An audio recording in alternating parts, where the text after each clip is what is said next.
Buenos días, queridos hermanos. Les saludo a cada uno de ustedes en el amor de nuestro Señor Jesucristo. Hoy vamos a meditar en el Salmo 32. Permítame, antes que nada, orar al Señor, pedir la dirección del Señor mientras estudiamos algunos pasajes de las Sagradas Escrituras. Permítame orar. Padre Santo, estamos aquí una vez más para pedirte que nos ayudes, que tu Santo Espíritu nos guíe y nos ilumine hacia toda verdad, que abra nuestros corazones. Y te pido, Señor, de que las virtudes de Jesucristo, las virtudes de nuestro Dios, señaladas en las virtudes del Evangelio, sean hoy exaltadas y sean atesoradas en nuestros corazones. Así que te pido, Señor, que tú me ayudes a animar a mis hermanos a proclamar la grandeza de nuestro Señor Jesucristo, nuestro Salvador. Gracias, Padre Santo, en el nombre de Jesús. Amén y amén. Bien, la grandeza del perdón. Ese es el título de este sermón, que básicamente no voy a ser exhaustivo en este capítulo 32 del Salmo 32, porque ese estudio le corresponde a usted hacerlo. Sin embargo, permítame darles algunos testimonios en cuanto a este Salmo 32. El Salmo 32 fue el salmo favorito de San Agustín, un padre de la iglesia del siglo IV. Así que se dice que en su lecho de muerte, San Agustín pidió, frente a su lecho, en una pared, que escribieran este Salmo 32. Él quería morir, él quería partir a la ciudad de Dios, como él lo llamaba, meditando el Salmo 32. En otra ocasión a Lutero también se le pregunta y se le dice: Lutero, ¿cuál es tu salmo favorito? Y él decía el Salmus Paulini, en latín, ¿no? El Salmus Paulini. Y entre tanta insistencia, ¿no?, de sus amigos, le decían: ya pues, Lutero, dinos cuál es tu salmo favorito o cuáles son esos salmos Paulini. Así que Lutero dijo: el Salmo 32, el Salmo 51, el Salmo 130 y el Salmo 143. Si estos hombres grandes, poderosos de la fe cristiana, han encontrado deleite y han atesorado este Salmo 32, yo espero que el Espíritu de Dios también en esta mañana pueda causar ese deseo en tu corazón de meditar y meditar en estos salmos paulinos. De razón que Pablo tuvo que acudir a este Salmo 32 para justificar la tesis de la justificación por la fe allí en Romanos capítulo 4. Otro predicador que se llamaba G. Campbell Morgan, él dijo lo siguiente en cuanto a este salmo, y cito: este es un salmo de penitencia, pero también es el cántico de un alma rescatada que se regocija en las maravillas de la gracia de Dios, donde el pecado es tratado, el dolor es consolado y la ignorancia es instruida. Fin de la cita. Así que lo que tenemos frente a nuestros ojos en este Salmo 32, sin duda alguna, representa explícitamente la gracia de Dios sobre el pecador. Asimismo, yo debo señalar lo siguiente. a diferencia de la narrativa en el Antiguo Testamento, el género narrativo o de las epístolas, que nos es fácil establecer un contexto, o es un poquito más fácil porque la misma narración, el mismo contexto del libro nos revela las circunstancias por las cuales se escribieron dichos libros. Pero en el caso de la poesía hebrea es un poco difícil, es difícil establecer específicamente en qué momento se escribe cada uno de los salmos, porque son oraciones, son cánticos, y en algunas ocasiones se puede hacerlo, ¿no? Así que lo que yo pretendo hacer con ustedes en esta mañana es seguir una secuencia lógica de cómo podemos nosotros sacar mayor provecho de este precioso salmo. Para ello, yo voy a establecer un contexto remoto secundario, así se llama, es decir, que vamos a ir a otros libros de la Biblia para entender lo que está pasando en este salmo. Y esa es la tentativa que yo quiero hacer con ustedes, para que podamos entender. Y yo deseo que en los libros en los cuales vamos a ir leyendo, o en los capítulos que vamos a ir leyendo, yo deseo que usted acampe un poquito más y pase tiempo un poquito más durante esta semana. Vamos a estudiar, no estudiar, sino vamos a leer y vamos a tratar de sacar algunas aplicaciones y dejar que el Espíritu de Dios realmente traiga eso a nuestro corazón. Entonces vamos a ir viendo Segunda de Samuel capítulo 11, Segunda de Samuel capítulo 12, el Salmo 51 y finalmente el Salmo 32. Como les dije, que básicamente el Salmo 32 le va a corresponder hacerlo a usted mismo. Así que primero permítame ir al Salmo, o perdón, a Segunda de Samuel capítulo 11. Así que usted vaya rápidamente a su Biblia, abra Segunda de Samuel capítulo 11. Y yo voy a ir leyendo de manera resumida y relatando la historia para que podamos seguir ubicando y entendiendo la profundidad de este Salmo 32. Versículo 1 de este Salmo, perdón, de Segunda de Samuel capítulo 11. Dice, era primavera y un tiempo cuando los reyes salen a la batalla. O sea, es un contexto de guerra, ¿no? Es un contexto en las cuales hay campañas militares. La manera en cómo lo ubica el texto posiblemente era un tiempo que estaba así, ¿no? En el contexto en el cual se vivía. Sin embargo, parece que David no había salido. Él no salió a las campañas. Se quedó en su casa y al atardecer David se levantó de su lecho y se paseaba por su azotea, por el terrado de la casa del rey, y desde el terrado, al otro lado, vio a una mujer que se estaba bañando, ¿no? Y dice que el aspecto de la mujer, el texto dice que era muy hermosa. Entonces David mandó a preguntar acerca de aquella mujer. Y alguien dijo, ¿no es esta Betsabé, hija de Elián, mujer de Urías, elitita? En otras palabras, ¿acaso no es Betsabé una mujer casada, mi señor rey? ¿Cómo es posible que usted pueda llamar?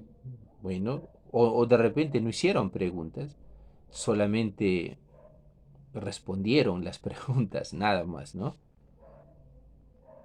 Y dice, no le importó. A David no consideró si era casada o si era mujer de Urías, no le importó. Quiero tenerla. Así que envió mensajeros, la tomaron Y cuando ella vino a él durmió con ella. Después que ella se purificó de su inmundicia, regresó a su casa. Y Betsabé concibió y envió aviso a David diciendo: estoy encinta, estoy esperando un hijo tuyo. Yo no sé cuánto tiempo ha pasado. Un mes, 2 meses, 3 meses. Yo no sé, yo no sé cuánto fue la única vez que estuvieron juntos. El texto no lo señala. Pero las campañas militares tampoco duraban un mes, 2 meses, 8 meses, 9 meses, un año. Tratemos de interpretar las circunstancias en las cuales están, ¿no? Entonces el rey envió a Natán, a David, y Natán vino a él y le dijo. Esto, la verdad, hermanos, para mí, estas palabras revelan la grandiosidad de la gracia del Señor. Revelan que hay un Dios extraordinariamente consolador, un Dios evangélico, un Dios que siempre da el primer paso. El hecho de que Dios envía a Natán, esa es una muestra de la gracia del Señor. Dios pudo haberlo dejado a David que viva las consecuencias de su pecado. Dios pudo haberlo dejado a David que él simplemente continúe en esos pecados. Pero Dios no hace eso, porque David es su siervo. Dios no hace eso, sino que se compadece, aunque las consecuencias de su pecado van a ser devastadoras, pero la gracia del Señor seguirá sosteniéndole. El Señor envió a Natán y vino a él y le dijo.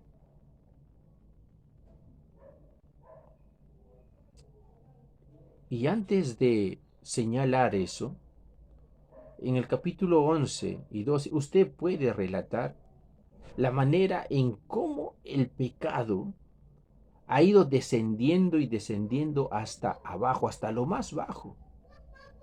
Primero los ojos de David vieron, codiciaron a aquella mujer. Luego, ¿no? Luego, la tomó. Se enteró que estaba embarazada y ahora planea y dice, ¿cómo es que voy a deshacerme? Manda a traer a su esposo. En varias ocasiones intenta que duerma con su esposo con el fin de tapar su pecado y no lo consigue. Al final, tengo que deshacerme. Este hombre me puede denunciar, me puede decir, no sé, tantas cosas, ¿no? Así que lo manda con una carta a su general y lo pone en las primeras filas de la batalla. Y muere. El esposo de esta mujer muere.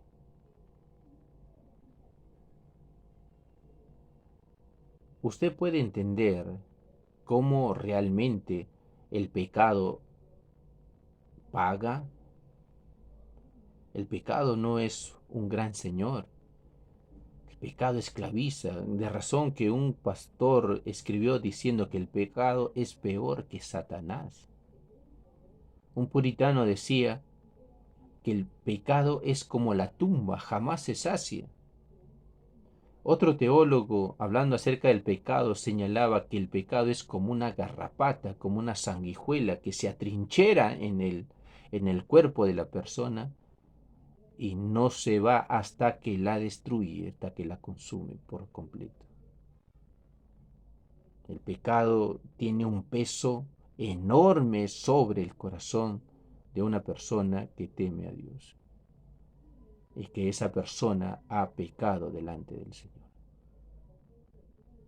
Yo no sé durante todos esos meses No creo que David esté feliz. Ha habido peso en su corazón. Todo el tiempo el peso del pecado ha ido aguijoneándole, le ha quitado el sueño durante la noche. Ha sentido que sus huesos se consumen. Mire lo que dice el Salmo 38, ¿no? Nada hay sano en mi carne a causa de tu indignación. En mis huesos no hay salud a causa de mi pecado, porque mis iniquidades han sobrepasado mi cabeza. Como pesada carga pesan mucho para mí. ¿Comprende? Eso es el peso que el pecado produce en el corazón de un creyente. Pero ¿qué es lo que hace? La palabra del Señor viene. Eso es maravilloso. Si tú has pecado y estás sufriendo las consecuencias de tu pecado y ves que es un peso enorme, es posible, y bendito sea el nombre del Señor, que use este sermón para decirte que el Señor viene a ti con una palabra.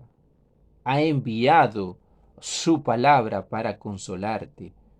Ha enviado su palabra para animarte, para decirte, como le dijo a Natán, dile a David, el Señor ha quitado tu pecado.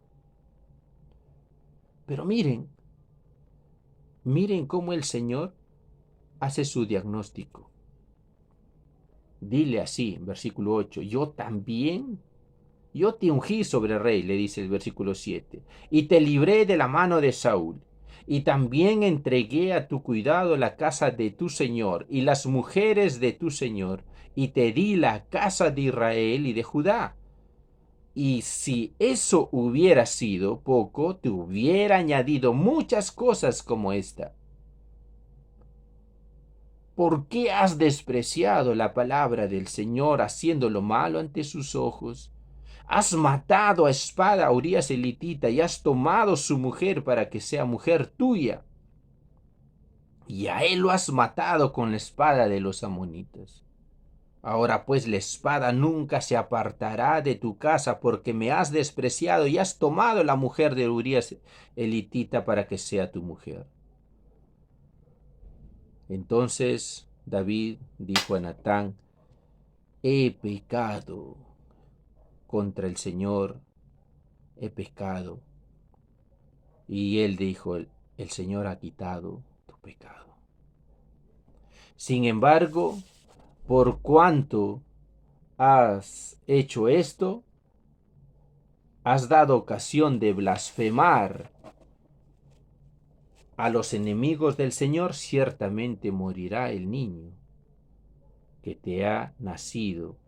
Y Natán regresó a su casa.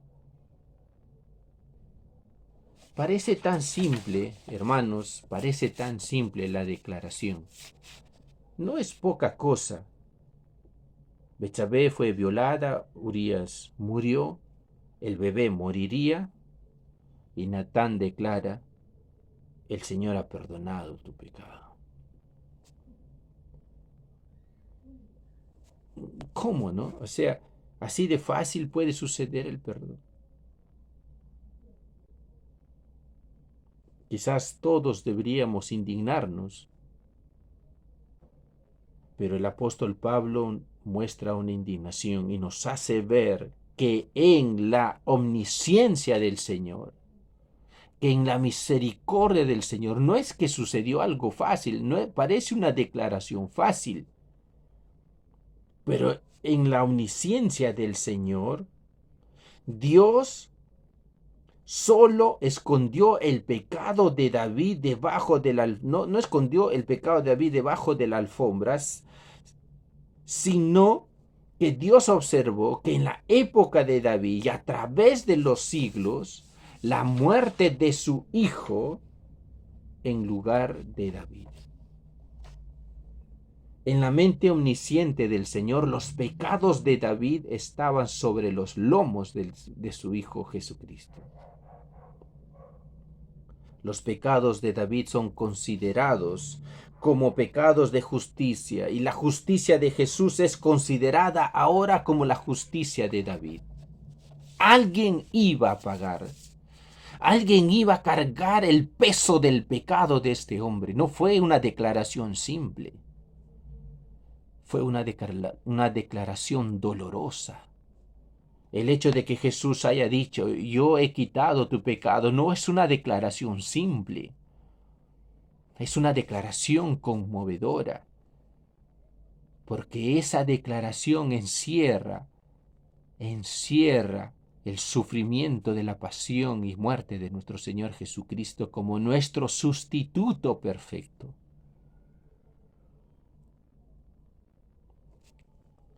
En ese momento, David se tira al suelo. Dice que él oraba tirado al suelo, así, ¿no?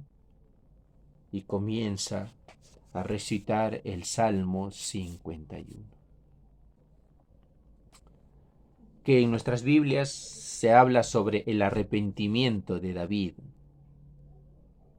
Pero permítame hacer una advertencia sobre qué es el arrepentimiento. Sin duda alguna hay como 2 o 3 palabras en el Nuevo Testamento que se traducen como cambio de mente, cambio de actitudes, cambio de personalidad, ¿no?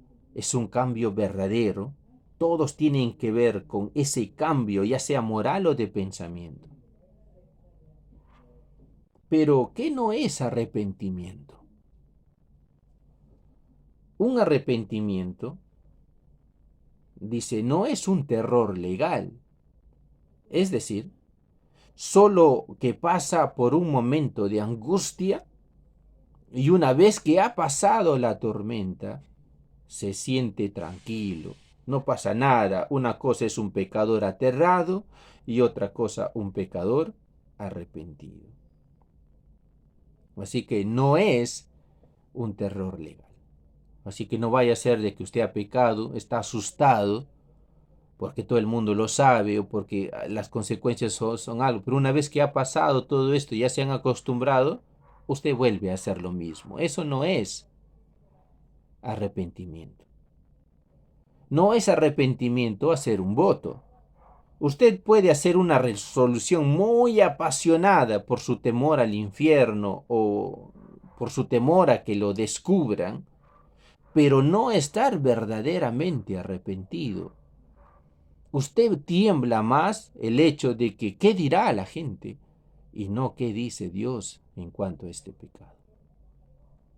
Tercero, dejar algunos pecados y conservar otros. Bueno, estos escandalosos los voy a dejar, pero los menos escandalosos los sigo practicando. Así que, al igual que Herodes, usted puede ser un reformado, pero seguir deseando a la mujer de Urías, o a Herodías, ¿no? Entonces, considere bien y deje que el Espíritu Santo realmente produzca un arrepentimiento genuino, verdadero. Así que vamos al Salmo 51. Y comienza él orando diciendo, ten piedad, oh Dios, conforme a tu misericordia, conforme a la inmensidad de tu compasión. Borra mis rebeliones, lávame por completo de mi maldad y límpiame de mi pecado. Porque yo reconozco mis transgresiones y mi pecado está siempre delante de mí.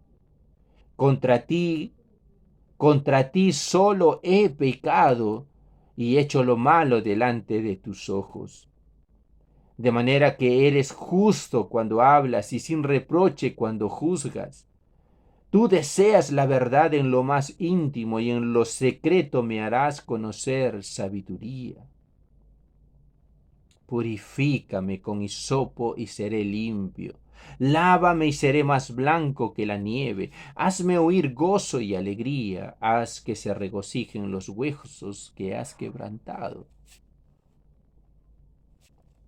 Puede ir sintiendo Los efectos del pecado producen quebrantamiento en el interior.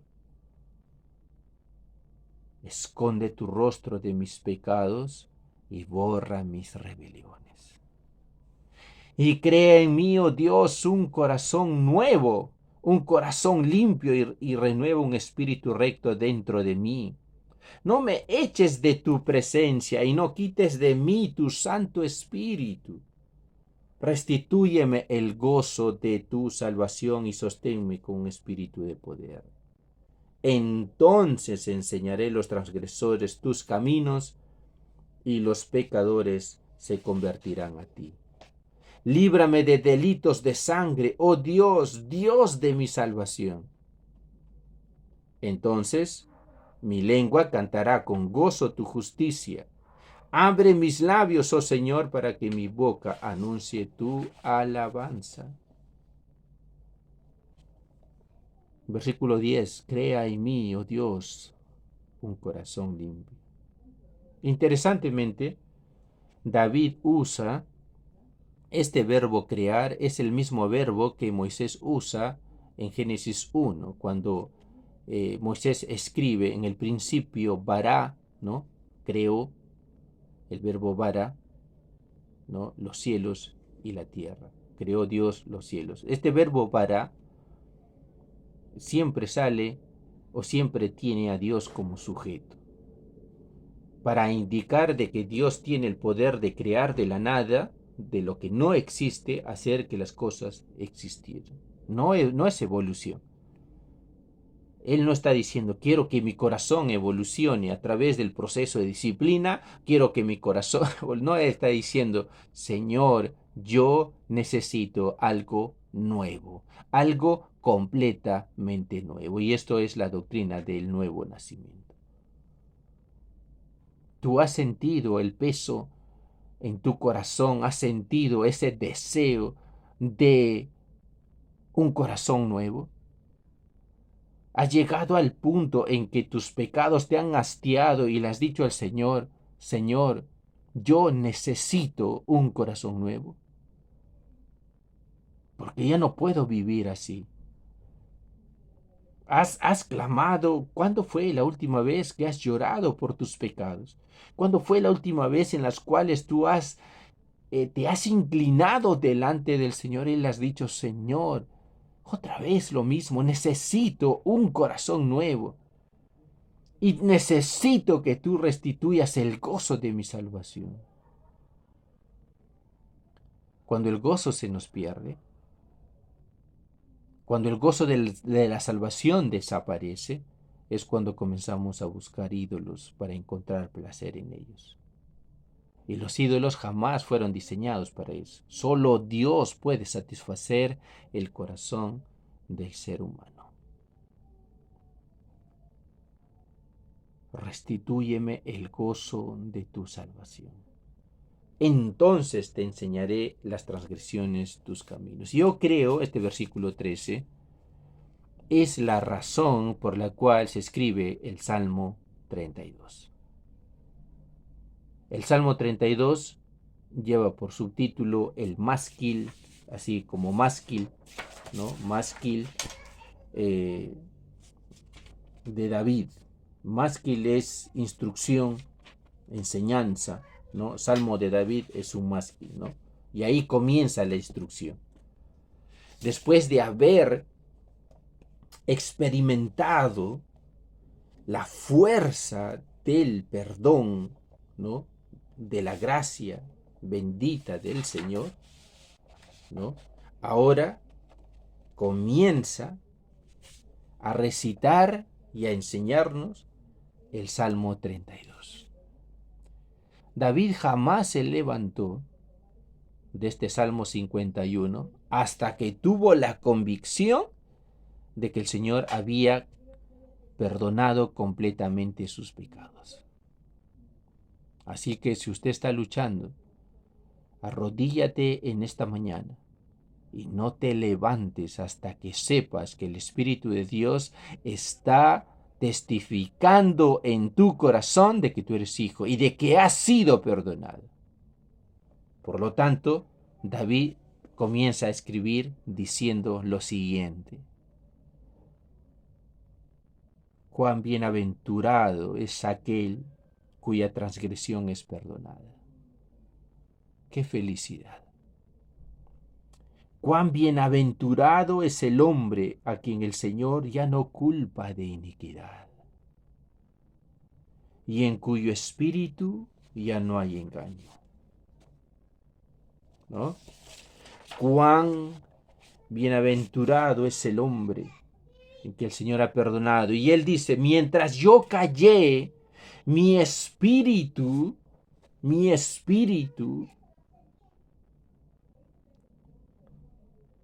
mientras yo callé mi pecado, mi cuerpo se consumió. ¿Ves?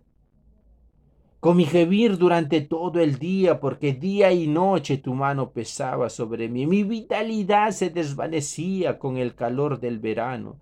Te manifesté mi pecado y no encubrí mi iniquidad. Y dije, voy a confesar más mis transgresiones al Señor. Y tú perdonaste la culpa de mi pecado. Por eso, que todo santo ore a ti en el tiempo en que pueda ser hallado. Ciertamente en la inmundicia de muchas aguas no llegarán estas a él. Tú eres mi escondedero. De la angustia me preservarás, con cánticos de liberación me rodearás. Yo te haré saber y te enseñaré el camino en que debes andar. Te aconsejaré con mis ojos puestos en ti. No seas como el caballo o como el mulo que no tiene entendimiento, cuyos arreos incluyen brida y freno para sujetarlos. Porque si no, no se acercan a ti. Muchos son los dolores del impío, pero el que confía en el Señor, la misericordia los rodeará. Alégrense en el Señor y regocíjense justos y den voces de júbilo todos ustedes, los rectos del corazón. Ahora usted puede entender por qué hay tanta explosión. ¿Por qué hay tanta explosión en este Salmo 32? ¿Qué me puede decir usted? Tu conciencia puede que sea invisible, pero ciertamente no está inactiva. ¿En algún momento de tu vida los ruegos de la conciencia te han mantenido despiertos? Una conciencia acusadora nos puede quitar el apetito, robarnos el sueño y mantenernos distraídos. ¿Hay escenas de tu pasado que quisieras borrarlo? Y si pudieras borrar el registro de tu pasado, ¿qué aspectos de ella lo harías? ¿Acaso la culpa te ha hecho alejarte de Dios? ¿O te ha traído en esta mañana? ¿Anhelas ser perdonado? ¿Anhelas ser perdonada? Hay un peso en tu corazón en la cual te está diciendo, yo necesito esa clase de perdón. Así que Dios tiene muchos instrumentos que le pueden servir de profetas por medio de los cuales nos persuade a vernos a nosotros mismos tal como realmente somos. Al igual que con David puede ser a través de un sermón, como Dios nos hable, o como Jonás, por medio de dolorosas experiencias dentro de un gran pez, y despierten nuestras conciencias, puede ser por la semejanza a Cristo de alguien de repente. Sin embargo, hermanos, el medio no importa lo que el Señor use, sino es el hecho, el efecto, lo más importante, es el efecto que puede llevarnos a nosotros a decir, Señor, he pecado contra ti y necesito ese perdón. La buena noticia es que Dios promete tratar con misericordia a los que confiesan y abandonan sus pecados. Las Escrituras nos dicen en Proverbios 28:13, el que encubre sus pecados no prosperará, mas que los confiesa y los abandona hallará misericordia. Así que el pecado no confesado arruina la dulzura de la comunión con Dios. El pecado no confesado nos impide a buscar de Dios con sinceridad.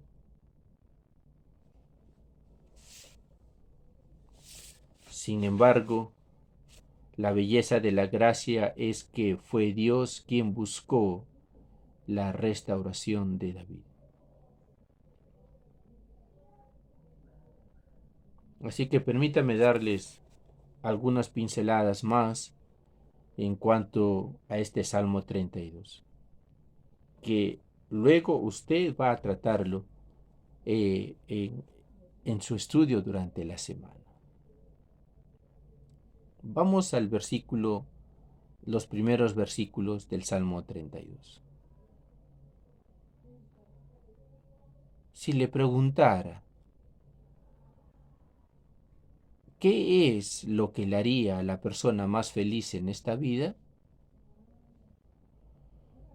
Quizás usted podría señalar y decir un matrimonio, un gran trabajo, rentable, construir una empresa. Pero todos estos dones no son pecaminosos en sí mismos, ¿no? Sino siempre estará en nuestros corazones. El problema radicará en nuestro corazón. Así que cuando nosotros leemos estos versículos, comenzamos a decir, cuán bienaventurado es aquel cuya transgresión es perdonada. Cuán bienaventurado es aquel cuyo pecado ha sido totalmente cubierto. Cuán bienaventurado es el hombre a quien el Señor, cuya iniquidad no culpa y en cuyo espíritu no hay engaño. Si me permite repetir el texto, un hebraísta que se llamaba Alonso Schockel, miren cómo traduce del hebreo estos dos versículos. Dichoso el que está absuelto de su culpa, a quien le han enterrado su pecado. Dichoso el hombre a quien el Señor no le apunta el delito y cuya conciencia no queda turbia. Es tan solamente el poder de la confesión. ¿Qué es lo que causa esta felicidad? Es simple y llanamente el poder de la confesión, aunque el versículo 5 pareciera señalarlo, porque dice, te manifesté mi pecado y no decidí no encubrirte. Versículo 3, mientras yo callaba, yo me consumía. Así que dije, voy a confesarte mis pecados al Señor y el Señor perdonará mi pecado. Yo pienso que simplemente no es el poder de la confesión, sino es el poder de la cruz. Es el poder de la obra de Jesucristo. ¿Cómo es que Dios perdona? Esa es la pregunta. ¿Cómo es que Dios decide cubrir el pecado? ¿Cómo es que Dios no culpa de iniquidad a un culpable? Esa es la pregunta correcta. Y la respuesta está en la cruz. La respuesta está en la cruz. Si usted me permite, así rápidamente leerle Romanos capítulo 3, versículo 24. Aquí Romanos 23 señala y dice, ¿no? Todos han pecado y están destituidos de la gloria de Dios. Todos son justificados gratuitamente por su gracia por medio de la redención que es en Cristo Jesús, a quien Dios exhibió públicamente como propiciación por su sangre a través de la fe como demostración de su justicia.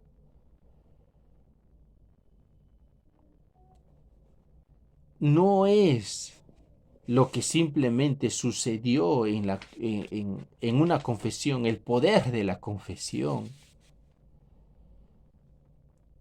sino es en el poder de la cruz, en el hecho de cómo el Señor tomó los pecados de David y los puso en los hombros de Jesús, nuestro Señor y Salvador, y Él pagó sus pecados por completo. Y esa es la razón por la cual Natán puede decirle, el Señor ha quitado tu pecado. Es una declaración simple, pero es una declaración enormemente profunda. Es una declaración con unas implicaciones que jamás podrá entenderse en su profundidad en toda la historia del universo. De cómo un Dios santo tuvo que hacerse humano, cargar nuestros pecados y llevarlos a la cruz. Y gritar y pasar y soportar todo el peso de la ira de Dios sobre él por amor a nosotros. Entonces las palabras de este salmo comienzan a ser dulce a nuestra alma cuando dice, cuán bienaventurado es aquel cuya transgresión, cuán bienaventurado es el nombre en que han absuelto de toda culpa y a quien han enterrado totalmente sus pecados a la vista de Dios. Lejos, lejos. Y mire, si usted nota, para cada transgresión, 3 palabras para describir pecado y 3 palabras para descubrir lo que Dios hace con el pecado. Primera palabra, transgresión. ¿Y qué es lo que hace? Es perdonada. Segunda palabra, pecado. Lo que Dios hace, la cubre. Tercera palabra, iniquidad. ¿Y qué es lo que Dios hace? No la culpa. Ese es un Dios extraordinario. Ese es un Dios extremadamente amoroso, con un Salvador que estuvo dispuesto a ir en la cruz y pagar totalmente nuestros pecados. Así que cómo Dios, cómo Dios puede perdonarnos, no puede culparnos. La Escritura señala que Jesús vino al mundo a salvar a los pecadores. Él vino a buscar y a salvar lo que les había perdido. Él es un gran Salvador. Él es un gran Salvador. Miren lo que Calvino dijo acerca de la agonía de Cristo en el Getsemaní. La copa depositó el Padre en las manos de Cristo. Le produjo una gran tristeza y espanto que no se había conocido anteriormente, y su humanidad libre de pecado se retrajo ante el horror de esa copa. Cristo sintió horror ante la perspectiva de la muerte porque tenía ante sus ojos el terrible tribunal de Dios y al juez mismo armado con inconcebible venganza. Debido a nuestros pecados, la carga de los cuales fue depositada sobre él, se sentía aplastado por un enorme peso. No hay razón para sorprenderse, pues, de que el terrible abismo de destrucción le atormentara intensamente, produciéndole temor y angustia. Otro autor, Philip Huggins, señaló y dijo, lo vemos soportando nuestro infierno a fin de que pudiéramos ser liberados para entrar en su cielo. Esa es la manera en cómo Dios solamente puede producir alegría en el corazón de una persona.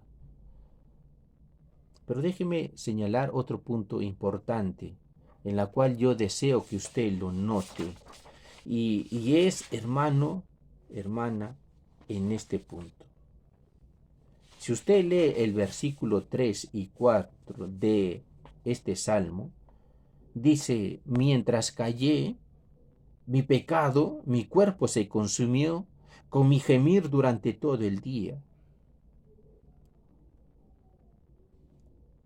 porque, porque de noche y día tu mano pesaba sobre mí. Yo le he puesto por subtítulo, ¿no? La gracia a veces nos hace gemir, la gracia nos conmueve los huesos, la gracia tiene el poder de desvanecernos, la gracia nos lleva a juicio. Si bien es cierto, la facultad o la virtud del pecado hace que nos sintamos miserables, sin embargo, hermanos, nosotros nos sentimos intranquilos, nos sentimos acongojados, nos sentimos con ese peso sobre nuestros corazones y no tenemos paz, no tenemos sosiego. ¿Cuál es la razón por la cual? ¿Es por la falta de confesión? Puede que sí, pero el texto señala una verdad gloriosa, una verdad en la cual magnifica la grandeza de Dios, que es extraordinaria. Y el texto dice, porque tu mano pesaba sobre mí.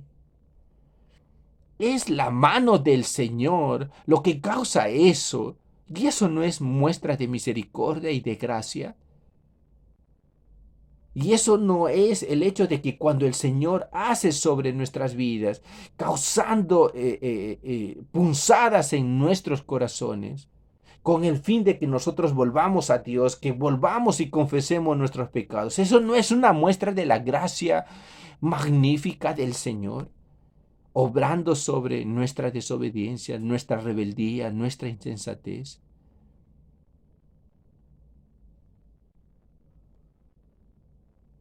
Así que es la mano del Señor. Es la mano del Señor la que ha hecho de que su boca hable. Sin duda alguna, David admite que callar le ha costado caro, pero también admite que ha sido la gracia quien le ha vencido. Bendito sea el nombre del Señor, de que usted está ahí sentado escuchando la palabra del Señor, es porque la gracia, espero, que siga venciéndolo.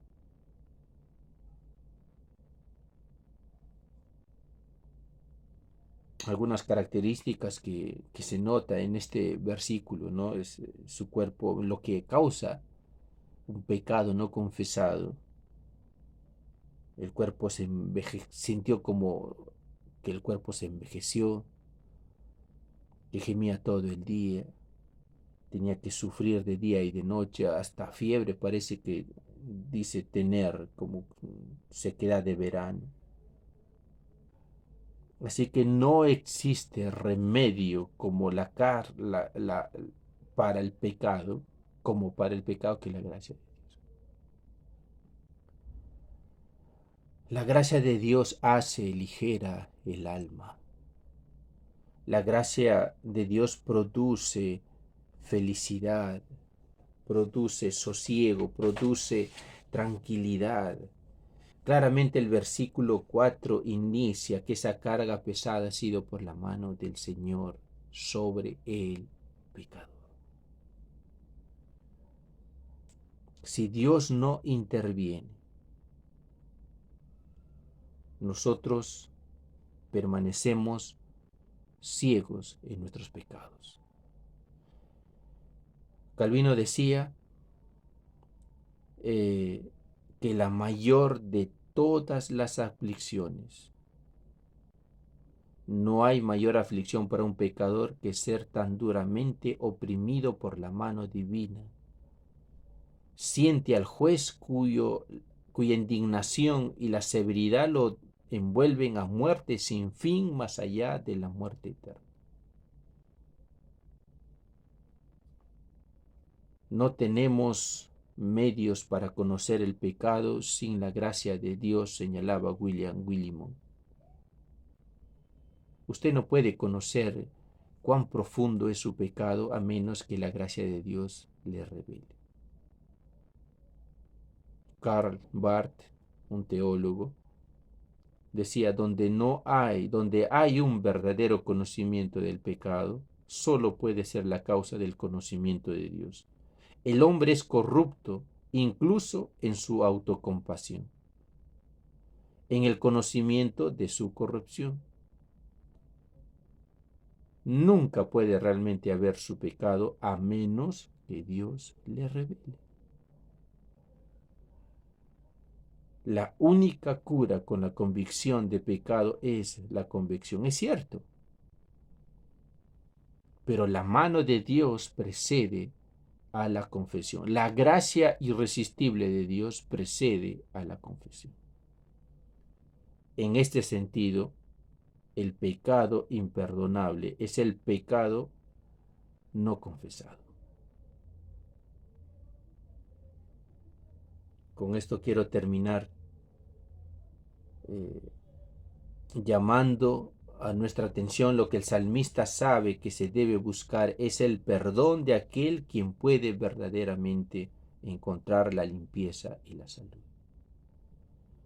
Isaías 1:18 dice, vengan ahora y razonemos, dice el Señor, aunque tus pecados sean como la grana, como la nieve, serán emblanquecidos, aunque sean rojos como el carmesí, como blanca lana quedará. El Señor Jesús dijo, vengan a mí todos los que están trabajados y cargados, que yo los haré descansar. Tomen mi yugo sobre ustedes y aprendan de mí, que yo soy manso y humilde de corazón, y hallarán descanso para sus almas, porque mi yugo es fácil y ligera mi carga. Oremos. Padre mío, tu gracia nos ha vencido y estamos agradecidos. Tu gracia es realmente quien nos ha revelado a nosotros por medio del Espíritu Santo y nos ha hecho entender que somos pecadores. Señor, ayúdanos a tener esa dicha, ese gozo, esa felicidad, el hecho de saber de que todos nuestros pecados han sido completamente perdonados. Bendito Señor, gracias por tu misericordia, gracias por tu perdón. Bendice a mis hermanos, que tu Espíritu Santo siga produciendo un arrepentimiento genuino en cada uno de aquellos que están escuchando este mensaje. Guárdalos, Señor. Sosténlos con las diestras de tu justicia. Y fortalécenos, Señor, con tu amor y tu gracia. En el nombre de Jesús. Amén. Amén. Que el Señor los bendiga, queridos hermanos. Que la gracia del Señor los acompañe siempre. Amén.